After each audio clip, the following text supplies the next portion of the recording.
بسم اللہ الرحمن الرحیم۔ السلام علیکم۔ اسلامک ٹیلز یوٹیوب چینل میں آپ سب کو خوش آمدید۔ آج ہم نیشنل بک فاؤنڈیشن اسلامیات کی کتاب کلاس ہفتم جو کہ 7 کلاس کو کہتے ہیں اس کو ہم پڑھیں گے۔ وہ چیپٹرز شروع سے جو اکثر ٹیچرز چھوڑ دیتے ہیں، جو سکپ کر دیتے ہیں، ہم وہاں سے پڑھیں گے کہ آخر ہمیں اس بک میں کیا سکھایا جا رہا ہے اور اس کا مقصد کیا ہے۔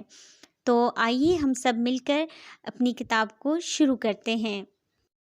رب اشرح لی صدری ویسر لی امری واحلل عقدۃ من لسانی یفقہوا قولی ربی زدنی علما۔ اعوذ باللہ من الشیطان الرجیم، بسم اللہ الرحمن الرحیم۔ باب اول، قرآن مجید و حدیث نبوی صلی اللہ علیہ وآلہ وسلم۔ اور اس میں پہلا باب جو ہے ترجمہ قرآن مجید ہے۔ اس کو پڑھنے کے بعد طلبہ اس قابل ہو جائیں گے کہ وہ منتخب صورتوں کے تراجم اور مفاہیم کو سمجھ کر روزمرہ زندگی میں ان تعلیمات پر عمل کر سکیں، اور اس سے ہمیں علم کیا حاصل ہوگا کہ ہم ترجمے کو سمجھ سکیں گے، ان صورتوں کے پس منظر میں بیان کردہ تعلیمات کا جائزہ لے سکیں گے، اور اس میں کلمہ اور اس کی اقسام اور وہ بھی سب ہم اس میں آگے بیان کریں گے۔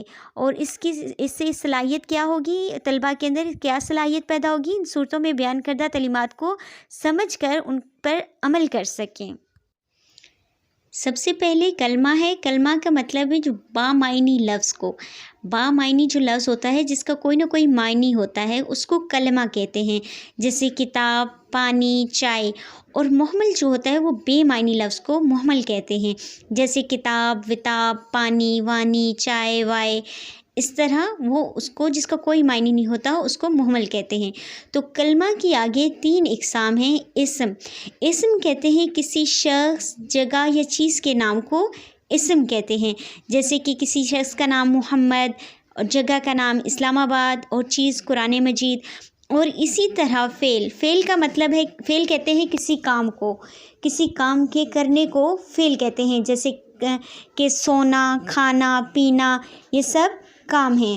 اور حرف جو ہوتا ہے وہ ایک حروف تہجی میں جو حروف ہوتے ہیں الف سے لے کر یہ تک جتنے بھی ہیں وہ سب حروف ہیں، اور ان کے ملنے سے لفظ بنتا ہے، اور لفظ مل کر جملہ بنتا ہے۔ جتنے بھی الفاظ ہوتے ہیں جب وہ آپس میں ملتے ہیں تو جملہ بنتا ہے، اور لفظ کو بنانے کے لیے حروف کی ضرورت ہوتی ہے۔ تو جب حرف ملتے ہیں تو لفظ بنتا ہے۔ اس سے آگے ہم نیکسٹ ویڈیو میں سورہ نبا کا ترجمہ کریں گے۔ سورہ نبا سے لے کر سورہ ہمزہ تک کا ہم نے ترجمہ کرنا ہے۔ جتنی بھی صورتیں ان کے درمیان ہیں ان کا ترجمہ اور اس کی تفسیر میں آپ کو بتاؤں گی انشاءاللہ۔ پھر ملتے ہیں۔ اوکے، اللہ حافظ۔